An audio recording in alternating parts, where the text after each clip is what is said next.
نحمده ونصلي على رسوله الكريم أما بعد فأعوذ بالله من الشيطان الرجيم بسم الله الرحمن الرحيم واذكر في الكتاب إبراهيم إنه كان صديقا نبيا إذ قال لأبيه يا أبت لم تعبد ما لا يسمع ولا يبصر ولا يغني عنك شيئا وعن انس بن مالك رضي الله تعالى عنه قال جاء رجل إلى النبي صلى الله عليه وسلم فقال يا خير البرية فقال رسول الله صلى الله عليه وسلم ذاك إبراهيم عليه الصلاة والسلام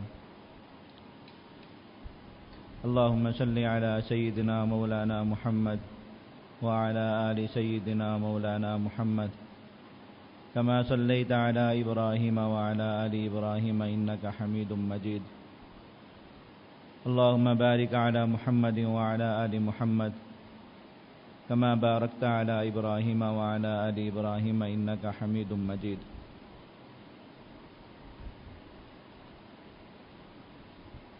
اللہ رب العزت نے انسانیت کی ہدایت کے لیے اور اپنا پیغام توحید دنیا کو سنانے کے لیے جو انبیاء کرام علیہم السلام دنیا میں بھیجے، ان میں ہر ایک کی الگ شان،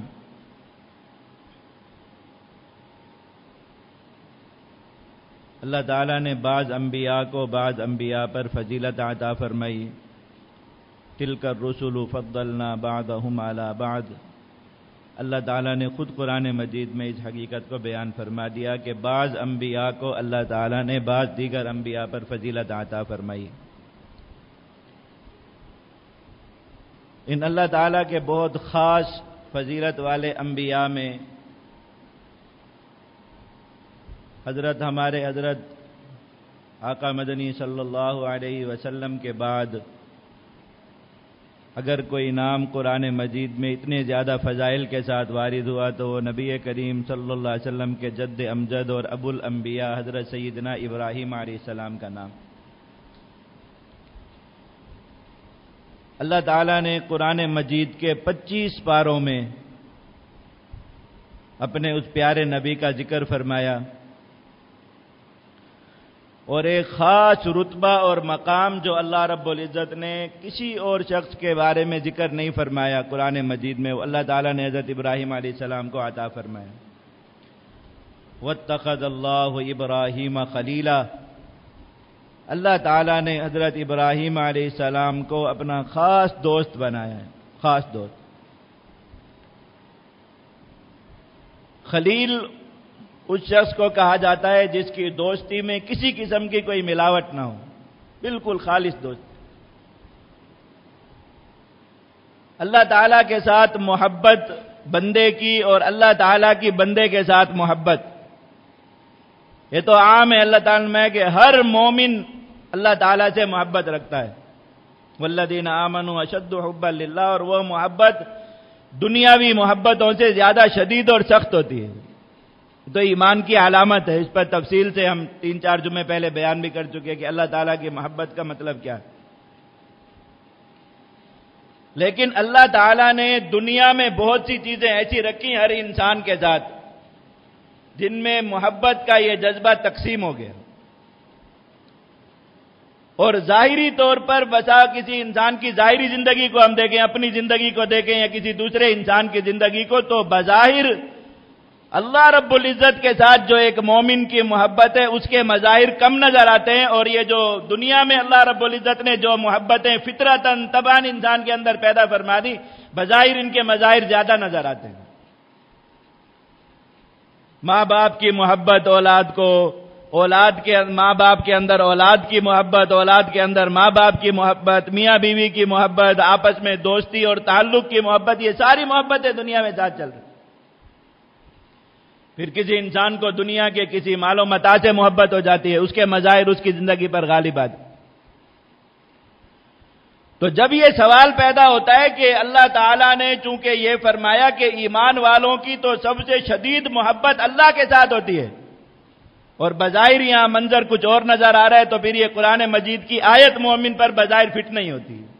سوال ہوتا ہے کہ پھر ایسا آدمی جس کی محبت میں بظاہر دنیا کے یہ کوئی ماں باپ سے بہت زیادہ محبت کرتا ہے، تو اب کیا کہا جائے گا کہ اس کے دل میں اللہ رب العزت کی محبت کم ہے اور ماں باپ کی محبت زیادہ ہے، کہ ان کی محبت میں زیادہ وقت گزارتا۔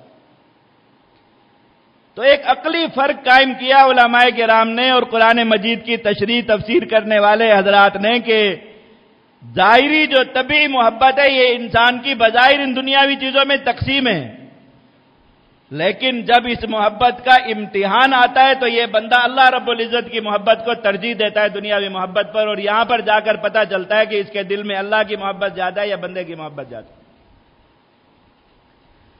لیکن اس وقت میں بھی ہر انسان کا اللہ رب العزت سے کسی درجے کی بھی محبت رکھنے والا ہو، جب اپنی ان ظاہری محبتوں کو اللہ رب العزت کی محبت کے سامنے ذبح کر دیتا ہے، اثر ضرور ہوتا ہے دل پر اور ظاہر پر اثر آتا ہے، ایسا نہیں ہوتا کہ اس پہ اثر نہ آئے۔ اللہ کی خاطر کوئی انسان ماں باپ کو چھوڑ دے اور اس پر اس چیز کا اثر نہ آئے، ایسا نہیں ہوتا۔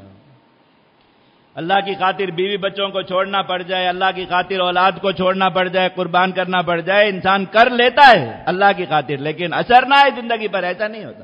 طبعاً کمزور ہے انسان، اور اس اثر کا آ جانا کسی انسان پر یہ اس کے حق میں کوئی برائی نہیں، اس کے کسی مرتبے کی کمی نہیں۔ ایک آدمی نے بخوشی اللہ رب العزت کو اپنی بہت قیمتی متاع قربان کر دی، بخوشی دے دی اللہ رب العزت کو، لیکن اب کبھی کبھی اس کو رونا بھی آتا ہے اس بات، کبھی کبھی اس کو دکھ بھی ہوتا ہے اس چیز کا، کبھی کبھی اس کے درد بھی اس کے اندر اٹھتے ہیں، اس کے ظاہر پر اس کی صحت پر اس چیز کے اثرات بھی آتے ہیں، تو اس شخص کے اندر کوئی برائی اور کمی نہیں، کمزوری نہیں کہ اس کی وجہ سے اس کا کچھ اجر کم ہو رہا ہے، ایسا نہیں۔ لیکن اس محبت سے ایک اونچا مقام ہے اس محبت کا، وہ مقام ہے خلت کا۔ جب انسان خلیل بن جائے اور اس کی محبت خالص ہو جائے تو وہ اثرات سے بھی پاک ہو جاتا ہے، صرف اس کے ظاہر پر بھی ان چیزوں کا کوئی اثر نہیں پڑتا۔ اللہ تعالیٰ نے حضرت سیدنا ابراہیم علیہ السلام کو ہر طرح کے ایسے امتحان سے گزارا۔ ابراہیم علیہ السلام کا ذکر آخر قرآن مجید کے 25 پاروں میں ہے، اور متعدد واقعات اللہ رب العزت نے ان کے بیان فرمائے قرآن مجید میں۔ حضرت ابراہیم علیہ السلام کا اپنا اللہ رب العزت کو پہچاننا، دنیا میں غور کر کے اور دنیا کے اسباب اور دنیا کی جو ظاہری چیزیں ان میں غور کر کے اپنے خالق و مالک کو پہچاننا، اللہ رب العزت نے جس تدبر اور تفکر کا حکم فرمایا کہ میری خلق میں تدبر اور تفکر کرو، تمہیں اللہ کی پہچان نصیب ہوگی، خالق کی پہچان نصیب ہوگی۔ حضرت ابراہیم علیہ السلام نے کیسے پہچانا، اللہ رب العزت نے وہ بھی بیان فرمایا۔ حضرت ابراہیم علیہ السلام کو اللہ تعالیٰ نے جو توحید کی امانت عطا فرمائی، حضرت ابراہیم علیہ السلام نے اپنے والد کو، اپنی قوم کو توحید کی دعوت کیسے خوبصورت اور پیارے انداز میں دی، اور قیامت تک کے ہر مسلمان کو دعوت کا منہج سمجھایا کہ کسی کو دعوت دینی ہو تو کس طرح دی جاتی، اللہ رب العزت نے وہ بھی قرآن مجید میں بیان کیا۔ اور پھر قربانیوں کا ایک اتنا طویل سلسلہ ہے، اللہ کی خاطر والد کو چھوڑنا پڑ رہا ہے، چھوڑ رہے ہیں، اللہ کی خاطر بیوی بچوں کو چھوڑنا پڑ رہا ہے، چھوڑ رہے ہیں، اللہ کی خاطر اپنے بچے کو قربان کرنا پڑ رہا ہے اپنی ہاتھوں سے، حضرت ابراہیم علیہ السلام وہ بھی کر رہے ہیں۔ اللہ کی خاطر آگ میں ڈالا جا رہا ہے تو بخوشی اس آگ میں ایسے تشریف لے جا رہے ہیں جیسے کوئی باغ کی سیر کرنے کے لیے جا رہا ہو، اور اللہ رب العزت سے یہ بھی اس وقت میں نہیں کہہ رہے کہ یا اللہ مجھے اس آگ میں جانے سے بچا لے، جیسے ایک انسان بخوشی کسی حکم پر عمل کرتے ہوئے کہ آپ کو حکم دے دیا کہ آپ نے فلاں باغ کی سیر کے لیے جانا ہے، تو اب جیسے کوئی انسان کھڑے ہو کے نہیں کہتا نہیں مجھے اس باغ میں نہیں جانا، مجھے بس اس سے رخصت دے دیجئے۔ حضرت ابراہیم علیہ السلام کو جب اللہ نے فرمایا کہ اس آگ میں جانا ہے، انہوں نے یہ بھی نہیں کہا کہ یا اللہ مجھے اس آگ میں جانے سے بچا لیجیے، اس طرح چلے گئے۔ سارے واقعات اللہ رب العزت بیان فرما رہے، سارے واقعات۔ اور پھر جب ایک ایک امتحان میں ایک بندہ یہ ثابت کر رہا ہے کہ اس کو رکاوٹ ہی کہیں نہیں آئی، اس کو کوئی مسئلہ ہی سرے سے درپیش نہیں آیا، اور اس کے دل پر، اس کے ظاہر پر ان ساری قربانیوں کا کوئی اثر ہی نہیں ہے کہ وہ اللہ کی خاطر کچھ کر رہا ہے، اللہ رب العزت نے مقام عطا فرمایا واتخذ اللہ ابراہیم خلیلا، اللہ نے سب سے خاص دوست اگر دنیا میں کسی کو بنایا تو ابراہیم علیہ السلام کو بنایا۔ سارے اس امتحانات سے گزر۔ اب ایک ایک چیز انشاءاللہ حضرت سیدنا ابراہیم علیہ السلام کی زندگی کے ہم بیان کریں گے، لیکن سب سے پہلی بات جو یہ عرض کر رہا ہوں کہ حضرت ابراہیم علیہ السلام کو اللہ نے خلیل بنایا تو یہ مقام اور مرتبہ کیسے ملا؟ حضرت سیدنا ابراہیم علیہ السلام کو اپنی والد کے ساتھ حسن سلوک میں ایک مثال ہے دنیا میں، مثال کہ کسی شخص کو ان کے زمانے میں اپنی اولاد کو یا کسی دوسرے کو یہ سمجھانا ہے کہ دیکھو والد کا فرما بردار بیٹا کیسا ہوتا ہے اور والد کا خدمتگار بیٹا کیسے ہوتا ہے، والد کے لیے مرا مٹا ہوا بیٹا کیسے ہوتا ہے، تو وہ سمجھائے گا دیکھو ابراہیم کو دیکھو وہ اپنے والد کے ساتھ کیسے، وہی سمجھائیں گے۔ لیکن اللہ رب العزت کی طرف سے امتحان آیا کہ آپ اللہ کے ہیں اور آپ کا والد اللہ کا نہیں ہے،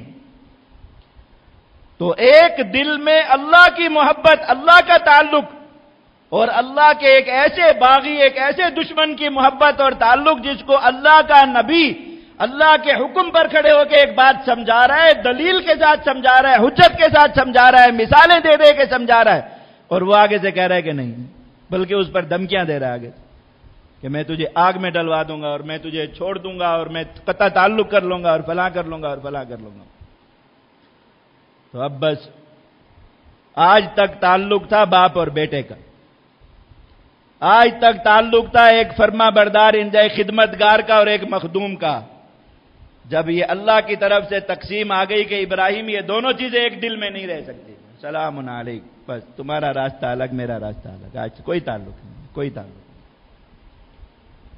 اور کوئی اس وقت میں افسوس کا اظہار، پریشانی کا اظہار، غم کا اظہار نہ اس کے سامنے نہ اللہ کے سامنے کہ یا اللہ میں والد کو کیسے چھوڑ دوں گا، اللہ تعالیٰ کے ساتھ الہ، اللہ کی طرف سے ایک فیصلہ آ گیا کہ ابراہیم ہم نے مہر کر دی تمہارے والد پر، اب یہ مسلمان نہیں ہو سکتا، تو اللہ کے سامنے اب دعا بھی نہیں کر رہے اس کے، اللہ کا فیصلہ آ گیا، بس دل سے ہی ایک چیز کو نکال کے باہر رکھ دیا، تعلق ہی جیسے کچھ تھا ہی نہیں، سرے سے کوئی تعلق ہی نہیں۔ بھئی یہ والد کس نے دیا؟ اللہ نے۔ اس والد کے ساتھ یہ حسن سلوک کا حکم کس نے دیا جو آج تک کیا؟ اللہ نے۔ یہ والد کو نعمت کس نے بنایا اور یہ کس نے جتلایا کہ تمہارا والد تمہارے لیے نعمت ہے، تمہارے لیے جنت کا دروازہ ہے؟ اللہ نے جتلایا، اور اب وہی اللہ کہہ رہے ہیں کہ ابراہیم تمہارا اور تمہارے والد سے کوئی تعلق آپس میں ہے نہیں، اور ایک دل میں یہ دونوں تعلق جمع نہیں ہو سکتے، تو ایسے نکال کے باہر رکھ دیا جیسے کچھ تھا ہی نہیں۔ اب ابراہیم السلام اللہ تعالیٰ کو بتا رہے ہیں کہ یا اللہ میں آپ کے تعلق کے ساتھ کسی تعلق کو دل میں جمع نہیں کروں گا۔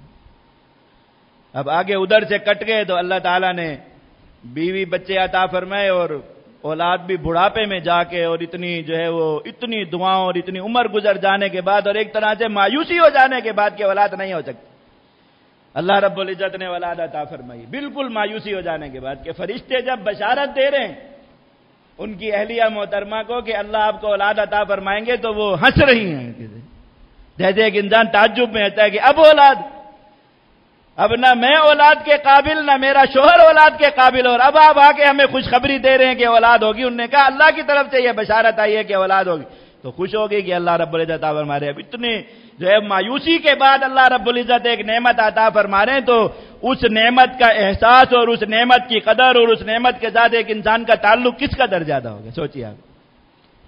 ایک انسان کو بالکل صحیح وقت پہ، صحیح فطری زمانے میں اور صحیح عمر میں اولاد مل جائے اور کثرت کے ساتھ اولاد مل جائے، اس کو بھی اپنی اولاد کے ساتھ محبت ہوگی، لیکن ایک آدمی کو ایک فطری اور طبی عمر گزر جانے کے بعد اور ایک ناقابل یقین طریقے سے اللہ رب العزت اولاد عطا فرما دے، اس کے دل میں اولاد کی کتنی محبت ہوگی، اس کا اندازہ وہی انسان ہی کر سکتا ہے۔ اب وہ اولاد ہے، ابھی بچہ اللہ رب العزت نے ابھی عطا فرمایا اور بالکل ابھی بچہ گود میں، شیر خوار بچہ ہے، اللہ کی طرف سے حکم آیا کہ ابراہیم یہ بچہ بھی اور یہ بچے والی ماں بھی اللہ کے حکم سے ایک ایسی جگہ پہ جا کے چھوڑ دو جہاں نہ ان کے کھانے کا انتظام ہے، نہ پینے کا انتظام ہے، اور نہ جہاں ان کے ساتھ کوئی دوسرا رہنے والا ہے، ہر طرح کے خطرات ہی خطرات ہیں، جا کے چھوڑو۔ اب ابراہیم علیہ السلام لے کے جا رہے ہیں اور بالکل ایسے جا رہے ہیں جیسے کوئی بڑا کام ہی نہیں ہے۔ اب خود سوچئے کوئی دوسرا آدمی ہوتا ابراہیم علیہ السلام کی طرح لے کے جا بھی رہا ہوتا اللہ کا حکم ماننے کے، اللہ کے حکم سے مفر نہیں ہے، تو اس کے رونے کی اور اس کے الہا و زاری کی کوئی حد ہوتی، انتہا ہوتی، لیکن ابراہیم علیہ السلام جا رہے ہیں۔ اللہ رب العزت کے حکم پہ چھوڑ کے۔ بھئی کہاں لے جا رہے ہیں؟ کہا اللہ کا حکم ہے وہاں واد غیر ذی زرع، ایسی جگہ پہ چھوڑنا ہے جہاں کچھ بھی نہیں ہے، نہ پانی ہے، نہ کھانا ہے، نہ سایہ ہے، نہ درخت ہے، نہ کوئی رہنے والا انسان ہے، کچھ بھی نہیں ہے، ایک لکودک صحرا ہے، آپ کو وہاں چھوڑنا ہے اللہ کے حکم سے۔ اب ابراہیم علیہ السلام نے وہاں جا کے اپنی اہلیہ کو بٹھایا، اپنے بچے کو بٹھایا کہ یہ جگہ ہے جہاں مجھے اللہ کا حکم ہے، اور مڑ گئے واپس۔ اب مڑ کے دیکھ بھی نہیں رہے اپنی اہلیہ کی طرف اور بچے کی طرف، کے پیچھے مڑ کے انسان دیکھ تو لیتا ہے کہ بار بار دل میں خیال آئے گا، مڑ مڑ کے ان کی طرف دیکھیں گے، توجہ ہوگی، بار بار نہیں، ایسے جا رہے ہیں جیسے کچھ کیا ہی نہیں، کوئی معاملہ ہوا ہی نہیں۔ تو اہلیہ نے پیچھے سے آواز دی کہ ابراہیم ہمیں یہاں کس کے سہارے پر چھوڑ کے جا رہے ہیں؟ انہوں نے کہا میرے اللہ کا حکم ہے، اس کے سہارے پہ چھوڑ کے جا رہے ہیں۔ کہا اللہ کا حکم ہے تو اللہ ہمیں ضائع نہیں کرے گا۔ اللہ تعالیٰ نے انعام میں بیوی بھی ایسی عطا فرمائی۔ لیکن آپ سوچئے یہاں دنیا کا کوئی بھی جوڑا ہوتا تو کیا کیفیت ہوتی، کیا حالت ہوتی؟ ال تو مرد چھوڑتے ہوئے جاتے ہوئے اس کے دل پہ کیا کچھ گزر رہی ہوتی، پھر وہاں بٹھا کے ہر 2 قدم بعد مڑ مڑ کے پیچھے دیکھتا، اللہ تعالیٰ کے سامنے روتا، لمبی لمبی دعائیں کرتا، کچھ کرتا نہیں، بس ایک بار دعا کر لی کہ یا اللہ میں آپ کے حکم پر یہاں چھوڑنے جا رہا ہوں، اب آپ ان کو کھلائیں، آپ ان کو پلائیں، آپ ان کو پالیں، آپ کے حوالے آپ نے مانگا، بس ہمارا بندے کا کام یہ تھا کہ وہ آپ کا حکم پورا کر دے، یہاں چھوڑ دیا۔ ربنا انی اسکنت من ذریتی بواد غیر ذی زرع عند بیتک المحرم ربنا لیقیموا الصلاة فاجعل افئدة من الناس تہوی الیہم وارزقہم من الثمرات۔ ابراہیم علیہ السلام اس لکودک صحرا میں اپنی بیوی اور اولاد کے لیے سب سے پہلے اللہ سے دین مانگ رہے ہیں کہ یا اللہ یہاں چھوڑ کے جا رہا ہوں، سمجھانے والا، دین پر عمل کرانے والا کوئی نہیں ہوگا، آپ ہی ان کو دین پر قائم رکھیے گا، انہیں نمازی بنائیے گا، یہ تنہا ان کی تنہائی کو دور کر دیجئے گا اور ان کو کھانے پینے کا بھی دے دیجئے گا، بس یہ دعا کر کے اب جا رہے ہیں۔ اور بیوی بھی آگے سے یہی پوچھ لیا کہ کس کا، آپ اپنی مرضی چھوڑ کے جا رہے ہیں یا اللہ کے حکم سے؟ انہوں نے کہا نہیں اللہ کا حکم ہے، میں بس پھر آپ جائیں، تسلی سے جائیں، اللہ تعالیٰ ہمیں ضائع نہیں کریں۔ اب یہاں اللہ تعالیٰ انعام بھی ایسا عطا فرماتے ہیں نا، کوئی بیوی ہوتی ہے آج کل کے زمانے کی تو 100 باتیں تو وہیں سناتی ہے کہ خود ابھی پتہ نہیں کوئی دوسری شادی کرنی ہوگی اس لیے ہمیں یہاں بٹھا کے جا رہے ہیں، کوئی اور پسند آ گئی ہوگی اس لیے یہاں چھوڑ کے جا رہے ہیں، اور اللہ رب العزت دے بھی دیتے رزق تو بھی یہی کہتے رہتی کہ تم تو بھوکا چھوڑ کے آئے تھے، وہ تو اللہ نے کھلایا، تمہارا کیا ہے؟ ان کا احسان تو پھر بھی نہیں ماننا تھا کہ تم تو ہمیں وہاں چھوڑ کے پھینک کے آ گئے تھے، بس اللہ نے ہی کھلایا، اللہ نے ہماری زندگی رکھی تھی، پال لیا، تم نے تو اپنی طرف سے پوری کی جو بھی ہوتا ہے۔ لیکن یہاں دیکھیے جوڑا ہی ایسا ہے جب اللہ کی بات ہے تو نہ اس کے دل پر کوئی اثر ہے نہ اس کے دل پر کوئی اثر ہے۔ اب ابراہیم نے چھوڑ کے چلے گئے، کوئی پتہ نہیں پھر ان کے ساتھ کیا گزرنے والا۔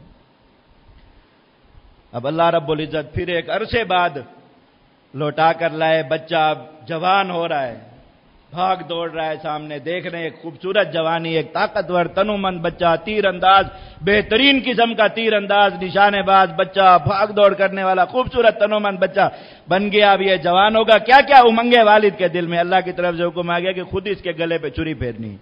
ابھی رنجنا پھر لے کے جا رہے ہیں اور کوئی اس وقت میں بھی اثر نہیں ہے۔ پورا وہ وقت پڑھ لیجئے کہ قرآن مجید نے سارا واقعہ بیان فرمایا، انشاءاللہ آگے اس کو تفصیل سے بیان کریں گے کہ کہیں الہا کا، زاری کا، شکوے کا اور اللہ رب العزت سے اپنا حکم واپس لینے کا کوئی ایک جملہ، ایک لفظ، ایک کلمہ نہیں ہے ابراہیم علیہ السلام کے، بس ٹھیک ہے اللہ کا حکم ہے، یہ چھری پھر رہی تمہاری گردن میں۔ اب یہ سارے امتحان جب بندے نے دے دی، اللہ رب العزت نے میں واتخذ اللہ ابراہیم خلیلا، اللہ نے دوست بنائے، دوست، کہ یہ ہے وہ محبت کہ یہاں عقلی طبعی کی کوئی تقسیم ہی نہیں، یہاں حالت کی کوئی تقسیم نہیں ہے کہ آپ امتحان کے وقت میں آپ کی محبت کیسی ہے اور بغیر امتحان کے آپ کی محبت کیسی ہے۔ حضرت ابراہیم علیہ السلام کو منجنیق سے باندھ کے انہوں نے پورا مہینہ آگ جلائی، اتنی اونچی آگ دہکائی، اب وہ آگ اتنی ہولناک اس کی لپٹیں ہو گئی کہ جو آگ جلانے والے اس کے قریب نہیں جا پا رہے، اتنی دور تک اس کی گرمائش جاری ہے کہ ابراہیم علیہ السلام کو آگ میں ڈالنے کے لیے خود قریب نہیں جا سکتے۔ تو ایک بڑی منجنیق سے باندھا جس سے دور ایسے پتھر پھینکے جاتے تھے، اس زمانے کی توپ سمجھ لیں، اس پہ بٹھا کے دور سے اڑا کے پھینکا کہ حضرت ابراہیم علیہ السلام آگ میں جا کے گریں، کیونکہ خود قریب نہیں جا سکتے تھے۔ حضرت ابراہیم علیہ السلام ابھی ہوا میں اڑتے ہوئے جا رہے ہیں اس آگ کی طرف، راستے میں جبرائیل علیہ السلام آگے کہا کہ ابراہیم حکم فرمائیے کوئی مدد کی ضرورت ہو، کہا اما الیک فلا، جبرائیل آپ سے نہیں، آپ سے مدد مانگوں، آپ سے درخواست کروں، آپ سے ایک جو ہے وہ اپنی حاجت بیان کروں کہ مجھے اس آگ میں ڈالنے کی بجائے آپ اڑا کے کہیں اور لے جائیں. آئے اللہ کے پتہ ہے کہ جبرائیل علیہ السلام آئے اپنی مرضی سے نہیں آ سکتے. یہ تو اللہ کے وہ بندے جو اپنی مرضی سے پر نہیں مار سکتے. یقیناً انہیں اللہ نے بھیجا ہے، یقیناً یہ اللہ کا پیغام لے کے آئے، لیکن آخری امتحان دیکھیے، بندہ آگ میں جا رہا ہے، اس کو پتہ ہے اتنی ہولناک آگ میرے لیے دکھائی گئی، بس اس آگ میں جا کے گروں گا اور ہڈیاں گوشت بال سب کچھ جل کے ختم ہو جائے گا، پتہ نہیں چلے گا. اور راستے میں اتنی بڑی طاقت کی مدد مل رہی ہے کہ جبرائیل علیہ السلام آئے کہ آپ اپنی زبان سے فرما دیجئے میں ابھی آپ کو اس آگ سے ہٹا کے دوسری طرف لے جاتا ہوں. اما الیک فلا، جبرائیل آپ سے کوئی حاجت نہیں، آپ سے کوئی سوال نہیں ہے. تو کہا پھر اللہ سے آپ کیوں نہیں کہتے؟ چلو مجھ سے حاجت نہیں، اللہ سے کہیے کہ یا اللہ مجھے اس آگ میں جانے سے بچا لیجئے. میں حسبی اللہ و نعم الوکیل. جو اللہ آگ میں ڈالنے کا حکم دے رہا، اگر اس کی مرضی ہے کہ جلانا ہے تو میں اس کی مرضی کے خلاف اس سے کیوں مانگوں؟ اور اگر اس کی مرضی ہے کہ اس نے بچانا ہے تو وہ بچائے گا. اما الیک فلا، تمہاری کوئی مدد نہیں چاہیے، تمہاری کوئی جو ہے اتنا بھی نہیں کہ دعا کی درخواست ہے، یہ بھی نہیں فرمایا. اور اللہ کے ساتھ تو ہر وقت کا رابطہ ہے. اللہ کو پتا ہے میرے دل میں کیا ہے، اللہ رب العزت کیا کرنے والے ہیں. تو میں محتاج نہیں ہوں کہ میں تمہیں بتاؤں کہ میں اللہ سے کیا مانگ رہا ہوں. یہ وہ خالص تعلق اللہ رب العزت سے، جس تعلق میں کہیں ملاوٹ ہی نہیں آتی. میں واتخذ اللہ ابراہیم خلیلا، اللہ رب العزت نے ان کو مقام بھی پھر ایسا عطا فرمایا جہاں کوئی اور نہیں، کوئی دوسرا نہیں. اللہ کے نبی صلی اللہ علیہ وسلم قیامت کی ہولناکی بیان فرما رہے ہیں کہ قیامت کے دن اللہ رب العزت جب لوگوں کو اٹھائیں گے قبروں سے تو تحشرون یوم القیامت حفاتا عراتا غرلا، تم ننگے پاؤں ننگے بدن اللہ رب العزت کے کسی کے تن پہ کوئی کپڑا نہیں ہوگا. حضرت ابن عباس رضی اللہ تعالیٰ عنہ کی روایت فرمایا کہ وہ اول من یکسا یوم القیامت ابراہیم علیہ السلام، سب سے پہلے اللہ رب العزت لباس عطا فرمائیں گے اور عزت عطا فرمائیں گے، مقام اور مرتبہ عطا فرمائیں گے ابراہیم علیہ السلام کو. قیامت کے دن سب سے پہلے ان کو لباس پہنایا جائے گا. اللہ رب العزت اتنے اونچے مقام عطا فرماتے ہیں. جس انسان کی تو ابراہیم علیہ السلام کی زندگی کا سب سے پہلا سبق ایک مومن کے لیے کہ جس شخص کی اللہ کے ساتھ محبت جتنی زیادہ خالص ہے، جتنی زیادہ خالص، کہ وہ اللہ رب العزت کو دینا اپنے لیے عزت کی اور اپنے لیے افتخار کی علامت سمجھتا ہے کہ اللہ مجھ سے لے، اللہ نے مجھے جو کچھ دیا یہ میں اللہ کے لیے قربان کروں. اور وہ اللہ رب العزت کے لیے ایسے قربان کرتا ہے، ایسے چھوڑتا ہے کہ اس کے دل میں کوئی احسان نہیں آتا.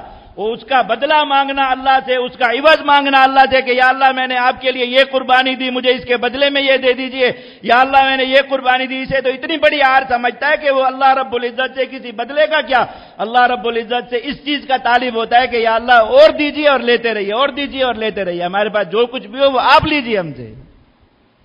اپنی عزت صرف اسی میں سمجھتا ہے کہ اللہ رب العزت اس سے لیتے ہیں. تم اللہ کے ساتھ اپنی محبت کو جس قدر خالص کرتے چلے جاؤ، جس قدر خالص کرتے چلے جاؤ، اللہ کی خاطر جس قدر قربانی پیش کرتے چلے جاؤ، اللہ رب العزت تمہیں اپنی مخلوق میں اسی قدر اونچا مقام عطا فرماتے جائیں گے.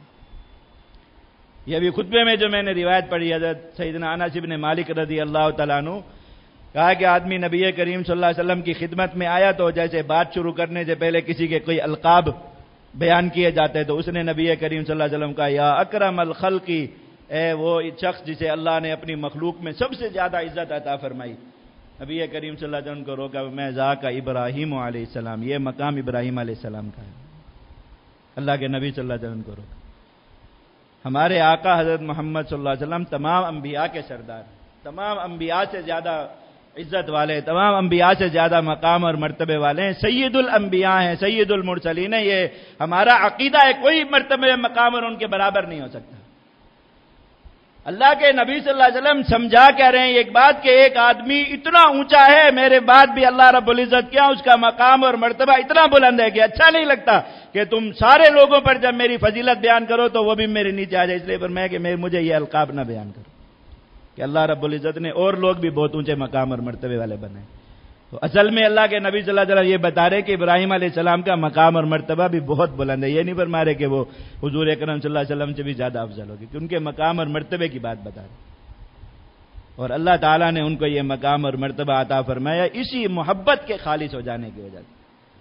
تو یہ جو اللہ تعالیٰ ابراہیم علیہ السلام کا واقعہ قرآن مجید کے 25 پاروں میں بیان فرما رہے ہیں، اتنا زیادہ تواتر اور کثرت کے ساتھ آ رہا ہے، اور متعدد واقعات ہے، ایک نہیں۔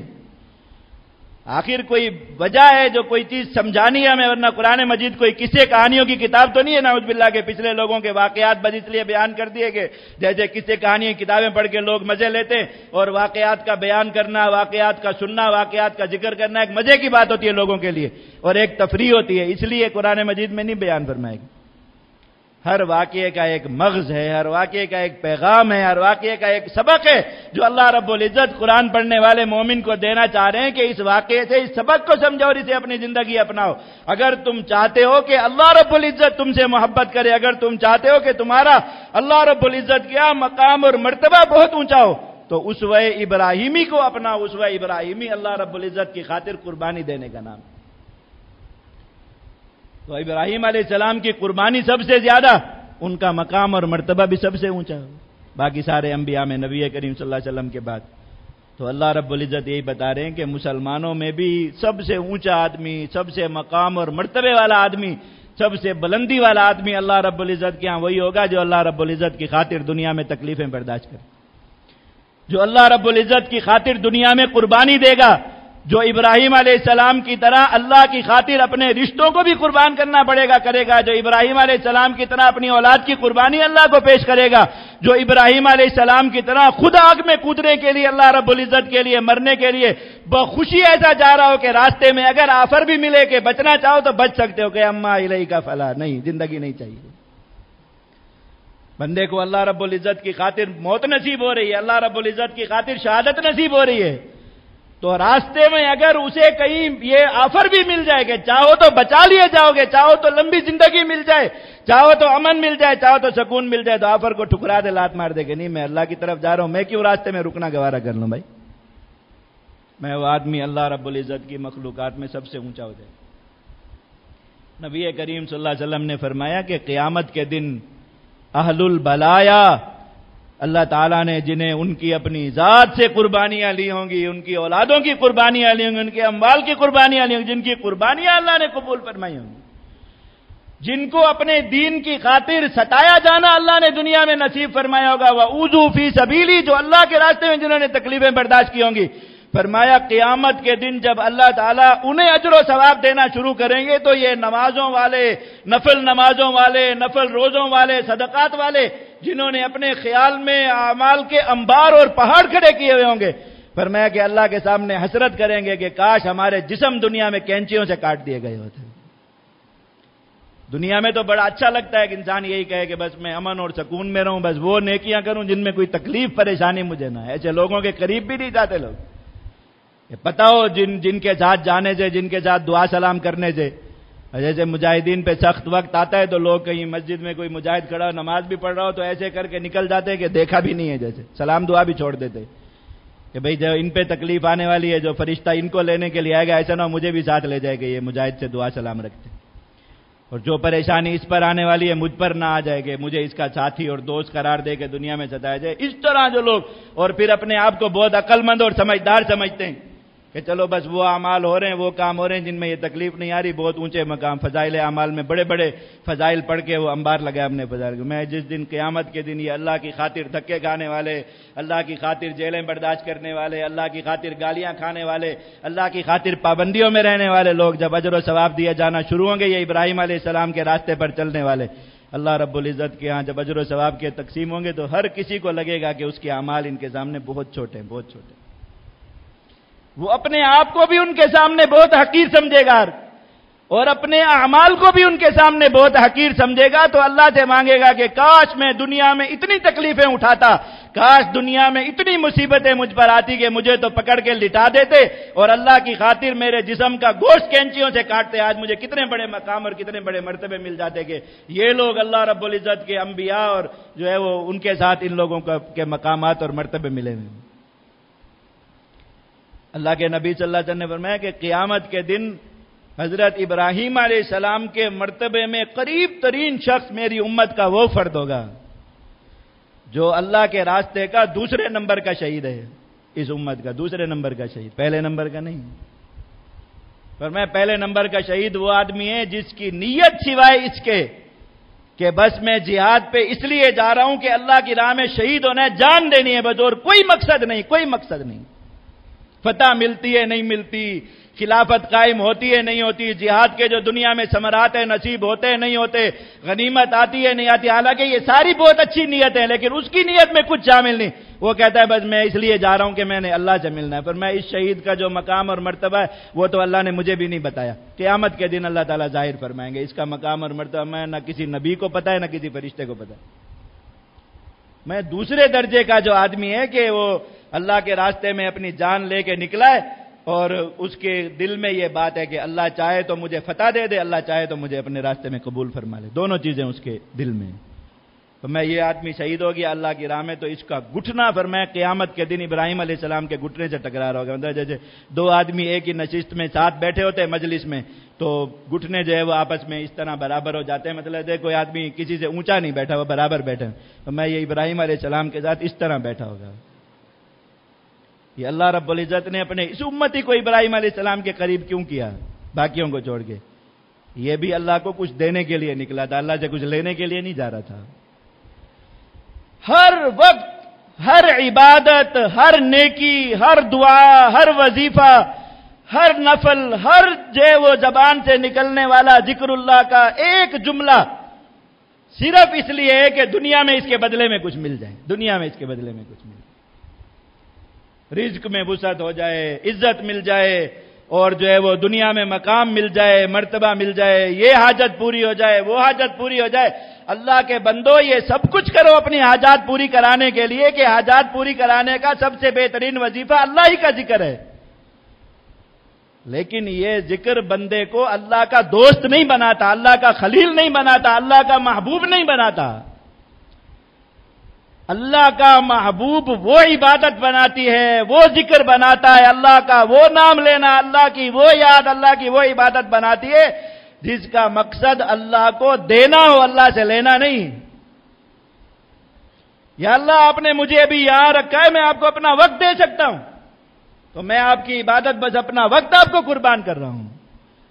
آپ نے مجھے مال دیا ہے اس لیے کہ میں اس کو زیادہ سے زیادہ اپنے لیے بنا لوں کہ میں آپ کو دوں، اپنا حصہ اس میں کم ہے، اللہ کا حصہ اس میں زیادہ ہے، اور صرف اس لیے کہ بس آپ لے لیں، آپ قبول فرما لیں کہ یہ ہو جائے کہ آپ کا اور میرا تعلق ہے، اس لیے کہ تعلق والے سے کوئی چیز قبول فرمائی جاتی ہے۔ ویسے نہیں آپ کسی کو جا کے ہدیہ دیں، تعلق ہوگا تو وہ قبول کرے گا، تعلق نہیں ہوگا تو وہ ہدیہ قبول نہیں کرے گا، اس کے ذہن میں سوچ و شک آئے گی کہ پتہ نہیں مجھے کیوں دے رہا ہے۔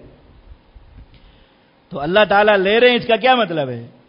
یہ تعلق ہے، بس بندہ اسی تعلق کو ثابت کرنے کے لیے اللہ کو دے رہا ہے، اور اللہ نے موقع دے دیا، ہم اپنی جان اللہ کو دے سکتے ہیں، تو یا اللہ یہ قیمت لے لیجیے، اپنی اولاد اللہ کو دے سکتے ہیں، یا اللہ آپ یہ لے لیجیے۔ ایک بندہ اللہ کو دے رہا ہے اور راضی نہیں ہو رہا دے دے کر کے، ابھی بھی اس کے دل میں خلیش ہے کہ یا اللہ کچھ اور لیجیے، میں نے یہ اپنا سب کچھ تو دے دیا لیکن مجھے بھی لیجیے، یہ باقی ساری چیزیں ارد گرد کی میں دیتا رہوں، مجھے آپ قبول نہ فرمائیں، اس میں بھی وہ اپنے لیے جو ہے وہ کوتاہی سمجھتا ہے اور کمی سمجھتا ہے کہ آپ جب مجھے لے لیں گے اس کا مطلب ہے کہ تعلق بہت پکا ہے، ثابت ہے۔ میں ایسے لوگوں کو کی عبادت اللہ رب العزت کے ہاں وہ ابراہیمی عبادت اللہ کا خلیل اور دوست بناتی ہے۔ تو سب سے پہلی چیز حضرت ابراہیم علیہ السلام کی زندگی کی یہی سمجھیے کہ اپنی عبادت خالص اللہ رب العزت کے لیے، ایک حصہ عبادت کا ایسا ہو، ایک بڑا حصہ عبادت کا ایسا ہو، ایک حصہ نہیں بڑا حصہ۔ باقی مسائل کے حل کے لیے کچھ پڑھا جاتا ہے، بہت اچھی بات ہے، شفا کے لیے کچھ پڑھا جاتا ہے، بہت اچھی بات ہے، دنیاوی حاجات پوری کرنے کے لیے اللہ رب العزت سے مانگنا دعا، دنیاوی حاجات کی دعا مانگنا بھی عبادت، اللہ رب العزت سے انسان مانگے عبادت ہے وہ بھی، لیکن ایک عبادت کا زیادہ حصہ یہ ہو کہ یا اللہ یہ آپ کو دینے کے لیے، آپ سے لینے کے لیے نہیں، اس کا کوئی عوض، کوئی بدلہ، کوئی اس کا جو ہے وہ اس کی قیمت دنیا میں ہمیں نہیں چاہیے، اس کا کوئی بدلہ دنیا میں نہیں چاہیے، بس آپ لے رہے ہیں اس کا مطلب ہے کہ آپ کا اور ہمارا تعلق ہے، آپ کی اور ہماری محبت ہے، بس آپ لیتے رہیے۔ تو بندہ ابراہیم علیہ السلام کے راستے پر آ جاتا ہے، خلیل بن جاتا ہے۔ دوسری چیز، حضرت سیدنا ابراہیم علیہ السلام کا اسوہ کسی انسان کو نصیب ہو چکا یا نہیں ہو چکا؟ خالص توحید، خالص توحید، خالص توحید۔ توحید میں کسی قسم کی ملاوٹ اللہ رب العزت کو گوارا نہیں، کسی بھی طرح کی، زبان سے ہو، عمل سے ہو، کسی بھی طریقے سے ہو، قول و فعل سے، توحید کے اندر اللہ رب العزت کو کسی قسم کا شرک گوارا نہیں۔ ان اللہ لا یغفر ان یشرک بہ ویغفر ما دون ذلک لمن یشاء۔ اللہ رب العزت شرک کے علاوہ اور گناہ معاف فرماتے، شرک معاف نہیں فرماتے۔ اللہ رب العزت کو شرک گوارا نہیں، ظاہری ہو یا باطن کا، کہ اللہ رب العزت کو جو کچھ مانا ہے اللہ رب العزت کے غیر کا اس میں تصور نہیں آنا چاہیے۔ زندگی موت کا مالک کون ہے؟ اللہ، تو جیسا اپنی زبان سے کہے عمل سے بھی ایسا ثابت کرے۔ نفع و ضرر کا مالک کون ہے؟ اللہ، جیسا زبان سے کہے ویسا اپنے عمل سے بھی ثابت کرے۔ جو ہے وہ شفا اور بیماری کا مالک اللہ ہے، رزق دینے کا، رزق روکنے کا مالک اللہ ہے۔ تو توحید کے اندر کسی قسم کی ملاوٹ کے بندہ کسی اور کو اپنے لیے مشکل کشا سمجھے، کسی اور کو اپنے لیے حاجت روا سمجھے، کسی اور کو کسی درجے میں اپنے لیے کوئی سبب مؤثر کے طور پر سمجھے، کسی اور سے ما فوق الاسباب مانے، وہ ابراہیم علیہ السلام کے اسوہ سے ہٹ جاتا ہے۔ بالکل ابراہیم علیہ السلام کے راستے اور طریقے پر نہیں ہو سکتا۔ اور یہ جو ہمارا دین ہے یہ کیا ہے؟ اللہ رب العزت نے جو ہمیں دین عطا فرمایا وہ کیا ہے؟ وَاتَّبِعُوا مِلَّةَ أَبِيكُمْ إِبْرَاهِيمَ، اپنے والد ابراہیم علیہ السلام کا راستہ پکڑو، بس اس کے علاوہ کوئی تمہارے پاس دوسرا راستہ نہیں ہے۔ اگر تم اپنے والد ابراہیم علیہ السلام کے راستے سے ہٹ گئے تو وہ راستہ تمہیں کامیابی کی طرف نہیں لے کے جا سکتا۔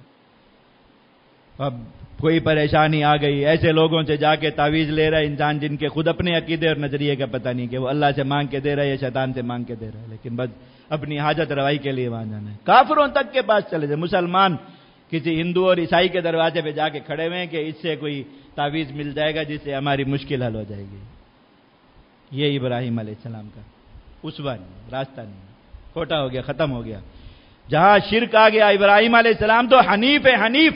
اللہ رب العزت نے قرآن مجید میں جگہ جگہ ان کی صفت یہ بیان فرمائی کہ ابراہیم علیہ السلام حنیف ہے، یعنی اللہ کے علاوہ ہر کسی سے کٹے ہوئے ہیں، اللہ کے علاوہ ہر کسی سے اپنا ناطہ توڑ چکے، اللہ کے علاوہ ہر کسی سے اپنی امید، اپنا خوف، اپنا طمع، ہر چیز، اپنی حرص لالچ ختم فرما چکے۔ ابراہیم علیہ السلام حنیف ہیں۔ تم میں سے جو آدمی حنیف بنے گا اللہ رب العزت اسے ابراہیم علیہ السلام کی ملت پر تصور کریں گے، ورنہ وہ ابراہیم علیہ السلام کے راستے سے ہٹا ہوا تصور ہوگا۔ تو جو ملت حنیفی پر، ملت ابراہیمی پر نہیں ہے، وہ مسلمان خواہ اعمال کے کیسے بھی انبار لگاتا رہے وہ ناکام۔ تیسری چیز جو ابراہیم علیہ السلام کے اسوہ کے طور پر قرآن مجید میں بیان فرمائی گئی، سب سے اہم چیز ہے، سب سے اہم اس لیے کہہ رہا ہوں کہ آج کل کے جو دینداروں کے حالات ہیں، عام لوگوں کے حالات کو تو چھوڑیے، جو اچھے دیندار لوگ ہیں ان کے حالات ہیں، ان کے اعتبار سے بہت اہم چیز ہے، یاد رکھیے۔ اور قرآن مجید میں اللہ رب العزت نے ایک واحد قابل قبول راستہ صرف اسی کو قرار دے دیا، سورۃ الممتحنہ۔ آج میں صرف ان کا اسوہ بیان فرما رہا ہوں، انشاءاللہ اگلی نشست میں ان کے واقعات بیان کریں گے، حضرت ابراہیم علیہ السلام کے جو قرآن مجید میں ذکر ہو۔ تیسری چیز جو اسوہ ابراہیمی کا لازمی جز ہے، لازمی جز یاد رکھیں کہ خود اپنی توحید اور اپنی جو ہے وہ خالص اللہ رب العزت کے ساتھ تعلق اور حنیفیت کہ اللہ کے سوا سب سے کٹا ہوا انسان، اس کے بعد جو تیسری چیز اسوہ ابراہیمی کے طور پر بیان فرمائی گئی وہ ہے کہ دنیا کے ہر کافر سے ایک مومن کے دل میں بغض اور عناد اور دشمنی کا ہونا۔ یہ آج کل کچھ ایکٹر ہیں مسلمانوں میں، بڑے اعلیٰ قسم کے ایکٹر ہیں، اداکار، وہ بس ممبر اور محراب پہ بیٹھ کے مسلمانوں کو یہی سمجھتے ہیں کہ دین اسلام کا مطلب بس محبت محبت محبت محبت، بڑی اداکاری اور بڑی ایکٹنگ کے ساتھ آنسو بہا بہا کے اللہ کے بندوں سے، مسلمانوں سے بھی محبت، کافروں سے بھی محبت، بس محبت محبت محبت۔ اللہ کے ہر دشمن سے نفرت ہے صرف اگر تو اللہ کے مجاہد بندوں سے ہے، بس جو اللہ کی راہ میں جہاد کرنے والے، ان سے نہ سلام کرنا ہے، نہ ہاتھ ملانا ہے، نہ ان کے بارے میں کبھی کوئی کلمہ خیر زبان سے نکالنا ہے، نہ ان کے لیے کہیں کوئی دعا کرانی ہے۔ اللہ کی ایک واحد مخلوق ہے جن سے محبت نہیں ہے، باقی سارے عالم کے لیے محبت محبت محبت محبت محبت، بس سمجھا رہے۔ قرآن مجید کے 28ویں پارے میں سورۃ الممتحنہ ہے، اس کی تیسری آیت ہے۔ سارے جا کے دل کی آنکھیں کھول کے کسی بھی اردو کا ترجمہ اٹھا کے اس میں پڑھ کے دیکھ لیجئے گا، سوائے غامدی کے ترجمے کے، وہ تو شیطان نے لکھوایا، وہ نہیں پڑھیے گا۔ اللہ تعالیٰ فرما رہے ہیں کہ ایک واحد اسوہ، ایک واحد قابل قبول راستہ ایک مومن کے باب میں. آیت کا شروع کہاں سے؟ قد کانت لکم اسوۃ حسنۃ فی ابراہیم والذین معہ. اور اگلی آیت کا شروع کہاں سے؟ لقد کان لکم فیہم اسوۃ حسنہ.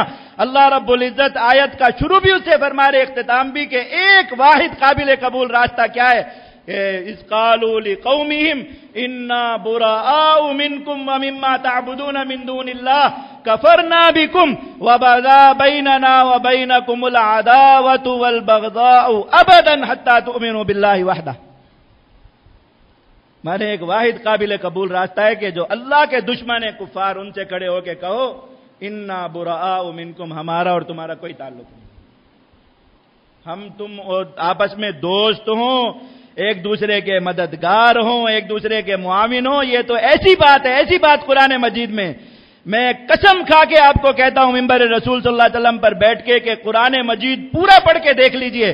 کفر کے بعد اگر کسی گناہ کی اللہ رب العزت نے سب سے زیادہ شناعت فرمائی ہے، وہ اس گناہ کی ہے کہ ایک مسلمان کسی کافر کا دوست ہو. قرآن مجید کی ایک نہیں، دو نہیں، 50 سے زیادہ آیات اگر آپ میں سے کوئی چاہے میں نکال کے دکھا دوں گا. قرآن مجید میں 50 سے زیادہ آیات اللہ رب العزت بار بار بیان فرما رہے ہیں. اور سب سے زیادہ سخت عذاب اگر کسی کلمہ گو کے لیے جو لا الہ الا اللہ محمد الرسول اللہ پڑھتا ہو، اس کے لیے اللہ رب العزت نے قرآن مجید میں جو سخت ترین عذاب بتایا اس شخص کے لیے وہ جو مسلمانوں کے مقابلے میں کافروں کا دوست اور مددگار بن جائے. ایسا سخت عذاب ہے کہ فرشتے جب ان مسلمانوں کو عذاب دینے کے لیے، سورۃ النساء میں آیا تھے، فرشتے اللہ نے حکم دیا کہ ان مسلمانوں کو جا کے یہ عذاب دو. اب فرشتے اللہ تعالیٰ سے تو ادب کی وجہ سے پوچھ نہیں رہے، خوف اور ہیبت کی وجہ سے ان مسلمانوں سے آ کے پوچھ رہے ہیں کہ ظالموں بتاؤ تو صحیح کیا گناہ کیا کہ اللہ نے وہ عذاب دینے کا حکم فرمایا جو اللہ نے عام کافروں کو بھی نہیں، ان کافروں کے لیے رکھا تھا جو غزوہ بدر میں مسلمانوں کے ہاتھوں مارے گئے تھے، دنیا کے سب سے گندے اور غلیظ کافر. ان سے مسلمانوں سے آگے پوچھ رہے، اتنا برا گناہ ہے، اتنا برا گناہ. اور آپ کو بس کوئی بھی 2-4 آنسو نکال کے ایکٹنگ کر کے سمجھا دے گا نہیں محبت محبت محبت محبت. تو سارے مسلمانوں کو یہی کہ بس نفرت کی بات کرنے والے دہشت گرد اور نفرت کی بات کرنے والے بنیاد پرست اور فلاں اور فلاں. آپ شوق سے دیجئے گالیاں، شوق سے. لیکن اگر ابراہیم علیہ السلام کے باقی ہر اسوے پر عمل ہوتا ہے تو اس پر بھی ہوگا انشاءاللہ. یہ بات بند نہیں ہو سکتی امت میں، یاد رکھیے، اس لیے کہ قرآن ہے. قرآن کی دعوت کون روک سکتا؟ اور میں واحد قابل قبول چیز یہ ہے، کہو ان سے انا براء منکم، ہم اور تم الگ ہیں، ومما تعبدون من دون اللہ، ہمارا رب الگ تمہارا رب الگ ہے. جب رب الگ الگ ہیں تو بندے ایک کیسے ہو سکتے ہیں؟ جب اوپر ایک نہیں ہے نیچے ایک کس طرح ہو سکتے ہیں؟ جب پیدا کرنے والا اور جس کا حکم چل رہا ہے وہ ہم دونوں کا ایک نہیں ہے جسے ہم مانتے ہو، تو ہم زمین پر ایک کس طرح ہو سکتے ہیں؟ 2 ٹوک الفاظ میں کہو کفرنا بکم، ہم تمہاری ہر طاقت کے منکر ہیں.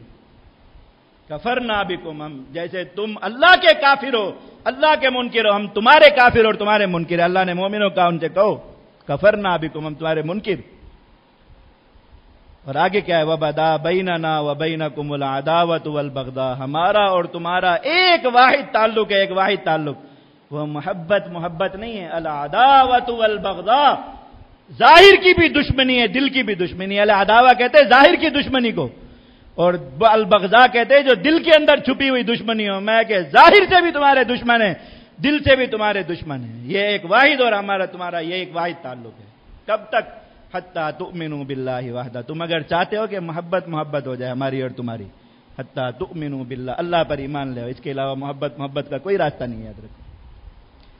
یہ مسلمانوں کے ایمان کے دوست نہیں ہے، دشمن ہے. دشمن چور ہیں، ڈاکو ہیں مسلمانوں کے ایمان کے، جو بیٹھ کے یہی سمجھاتے کہ کافروں سے بھی محبت کرو. اور اتنی بڑی چوری، اتنا بڑا ڈاکہ اتنی سینہ زوری سے ہوتا ہے. 1000 بیان کیے ہوں گے.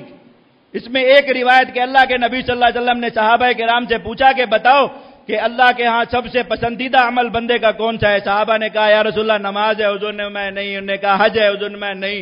انہوں نے کہا جہاد ہے، حضور نے میں نہیں. انہوں نے کہا کیا ہے؟ کہا کہ اللہ کی خاطر محبت کرنا. پہلے تو یہی بتاؤ، اگر بالفرض میں یہ مان لو کہ یہ حدیث صحیح، اس میں کیا لکھا ہوا ہے؟ اللہ کی خاطر محبت کرنا. یہی لفظ ہے نا جو خود بیان ہوتے ہیں.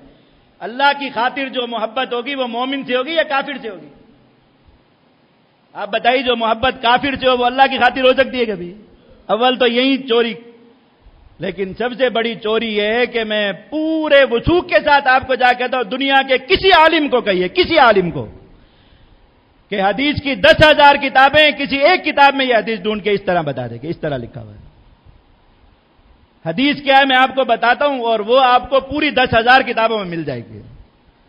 اللہ کے نبی صلی اللہ علیہ وسلم نے صحابہ کرام سے پوچھا، یا رسول اللہ، ایمان کو قرآن مجید میں اللہ تعالیٰ نے ایمان کی مثال دی ہے زنجیر کی، کہ اس کی کڑیاں آپس میں جڑی ہوئی تھی زنجیر کی، جہاں کوئی کڑی ٹوٹ جائے تو زنجیر اوپر کے حصے سے ٹوٹ جاتی ہے. حضور نے میں کہ یہ ایمان کے جو شعبے ہیں یہ انہی زنجیر کی کڑیوں کی طرح ہیں. یہ اگر سارے کے سارے ملے رہیں گے تو ایک بندے کے ہاتھ میں اس کی آخری کڑی ہے اور اوپر والی کڑی عرش سے جڑی ہوئی، تو یہ بندہ اللہ رب العزت پر ایمان کی حالت میں، کہیں کوئی کڑی ٹوٹ گئی اس کا ایمان جو ہے وہ ٹوٹ جائے گا اوپر سے. ایمان کے جو شعبے ان میں یہ مثال بیان فرمائے. تو حضور نے فرمایا کہ یہ بتاؤ کہ یہ جو ایمان کی زنجیر کی کڑیاں، ان میں سب سے مضبوط کڑی کون سی ہے؟ سب سے مضبوط کڑی جس نے باقی کڑیوں کو بھی جوڑا ہوا ہے کہ وہ جڑی رہے تو کوئی کڑی نہیں ٹوٹے گی. تو صحابہ نے یہی مختلف جو ہے وہ جوابات دیے. کسی نے کہا نماز ہے، کسی نے کہا حج ہے، کسی نے کہا جہاد ہے. حضور نے میں نہیں. تو صحابہ نے پوچھا یا رسول اللہ آپ فرما دیجئے وہ کیا؟ فرمایا الحب فی اللہ والبغض فی اللہ اوثق علی الایمان. اللہ کی خاطر محبت رکھنا، اللہ کی خاطر بغض رکھنا، دونوں کو ایک ساتھ بیان فرمایا. کسی کو الگ ایک روایت ایسی ڈھونڈ کے بتا دیجئے جس میں الحب فی اللہ کا لفظ ہو اور البغض فی اللہ کا اس کے ساتھ نہ ہو، الٹے لٹک جائے، نہیں ملے گی. فرمایا کہ اللہ کی خاطر محبت رکھنا ایمان والوں سے، اللہ کی خاطر بغض رکھنا کافروں سے. جس مسلمان کے ایمان کی یہ کڑی مضبوط ہے، اگر باقی کڑیوں میں فرق آ بھی گیا تب بھی اس کا ایمان سلامت رہے گا، ٹوٹے گی نہیں. یہ مضبوط ترین کڑی ہے، یہ بیان فرمایا. اب اس میں کہاں ہے محبت؟ یہ آئی لو یو کافروں سے ہو رہا ہے، اور ادھر سے بھی آئی لو یو ٹو، بس یہی چل رہا ہے. ایمان دے نہیں رہے لوگوں کو، آپ ایمان چوری کر رہے ہیں، ایمان پہ ڈاکہ ڈال رہے ہیں. کہ اللہ نے فرمایا کہ ہمیں مومن سے سوائے ابراہیم علیہ السلام کے اس طریقے کے کوئی دوسری بات قبول ہی نہیں ہے. انہوں نے کیا کہا تھا کافروں سے؟ آئی لو یو کہا تھا، یا یہ کہا تھا کہ ہماری اور تمہاری دشمنی اور بغضا ہے؟ قرآن مجید میں موجود ہے. فرمایا کہ یہی ایک واحد چیز ہے جو اللہ کے ہاں قابل قبول ہے، اس کے علاوہ تم دوسرا اسوہ لے آؤ، اللہ کے ہاں وہ قابل قبول نہیں. اور آیت کو شروع بھی وہیں سے فرمایا، ختم بھی وہیں فرمایا قد کانت لکم اسوۃ حسنۃ فی ابراہیم. بہترین طریقہ جو اللہ کے ہاں قابل قبول ہے وہ ابراہیم علیہ السلام کا طریقہ. ایک مومن جب تک حب فی اللہ کے ساتھ بغض فی اللہ کو جمع نہیں کر لیتا، اللہ کے نبی صلی اللہ علیہ وسلم فرما رہے ہیں کہ وہ آدمی پورا مومن ہو ہی نہیں سکتا. من ابغى احب للہ و ابغض للہ، جس نے اللہ کی خاطر محبت کی جہاں محبت کرنے کا حکم ہے، جس نے اللہ کی خاطر بغض اور دشمنی رکھی جہاں بغض اور دشمنی رکھنے کا حکم ہے، فقد استکمل الایمان، وہ آدمی ایمان کے کمال کو پہنچا ہے. یہ محبت والے ڈاکو درمیان میں ہی رہ جائیں گے. ان کا یہ خود نہ اپنا ایمان پورا ہونے دیں گے، نہ کسی دوسرے مسلمان کا ایمان پورا ہونے دیں گے. یاد رکھیں، میں منہ سے کوئی سخت الفاظ نکل رہے ہیں تو میں معذرت بھی نہیں کروں گا اگر کسی کو برے لگ رہے ہیں. میں یہ نہیں کہوں گا کہ میں ان سخت الفاظ پر معذرت چاہتا ہوں، اس لیے کہ میرے نبی صلی اللہ علیہ وسلم کی امت کے ایمان کا مسئلہ ہے. ابراہیم علیہ السلام کی ملت کے ایمان کا مسئلہ ہے. یہاں کوئی معذرت نہیں، یہاں کوئی ایکسکیوز نہیں ہوتا. یاد رکھیے، ایک دو ٹوک بات ہے. میرے اللہ نے کہا ہے کہ مومن سے صرف یہی بات قابل قبول ہے کہ اللہ نے یہاں جو آدمی جس نے کلمہ پڑھ لیا، جو مومن ہے، جو نبی کریم صلی اللہ علیہ وسلم کی غلامی میں آ گیا، جو آپ کی ملت پر آ گیا، من احب للہ، اس کے ساتھ اللہ کی خاطر محبت کرو. اور جو میرے اللہ کے دین پر نہیں ہے، میرے محمد الرسول اللہ صلی اللہ علیہ وسلم کے دین پر نہیں. ابراہیم علیہ السلام بتا رہے ہیں کہ وہ سگا باپ بھی ہے، تو بس یہی ہے، سلام علیک، تیرا ہمارا آج سے کوئی تعلق نہیں. وہ خاندان اور قبیلہ ہے تمہارا، اس کے ساتھ کوئی تعلق نہیں ہے. وہ کوئی بادشاہ حکمران ہے تمہارا، اس کے ساتھ کوئی تعلق نہیں ہے. مومن کو ظاہر طور پر کھڑے ہو کہنا ہے دا بیننا و بینکم العداوۃ والبغضاء، ہمارے اور تمہارے درمیان دشمنی اللہ نے قائم کر دی ہے. اور پھر اللہ رب العزت پھر وہیں پہ آگے فرما رہے ہیں لقد کان لکم فیہم اسوۃ حسنۃ لمن کان یرجو اللہ والیوم الآخر، جو اللہ کے ساتھ ملاقات اور آخرت کے دن پر یقین رکھتا ہو وہ ابراہیم علیہ السلام کا یہی اسوہ لے کر آئے. محبت بھی لے کے آئے، بغض بھی لے کے آئے، پھر آ کے ہمارے سامنے کھڑا ہو، ورنہ اللہ کے سامنے کھڑا نہیں ہو سکے گا. یاد رکھیں. تو ابراہیم علیہ السلام کے آج کے درس میں یہ تین جو چیزیں ہیں خلت جن سے ثابت ہوتی. ابراہیم علیہ السلام کو اللہ نے خلیل بنایا، وہ خالص اللہ رب العزت کی توحید، خالص اللہ رب العزت سے محبت، اور اللہ کے ہر دشمن، ہر باغی، ہر کافر سے دل کی بھی دشمنی، ظاہر کی بھی دشمنی، جب یہ ایک انسان پورا کر دیتا ہے، واتخذ اللہ ابراہیم خلیلا، اللہ نے جیسے ابراہیم علیہ السلام کو اپنا دوست بنایا، اللہ تعالیٰ اس مومن کو بھی اپنا دوست بنا لیتے۔ اللہ رب العزت ہم سب کو اپنی خالص محبت اور دوستی نصیب فرمائے۔ انشاءاللہ اگلی مجلس میں حضرت ابراہیم علیہ السلام کے جو واقعات قرآن مجید میں ان کو بیان کریں۔ وآخر دعوانا الحمدللہ رب العالمین۔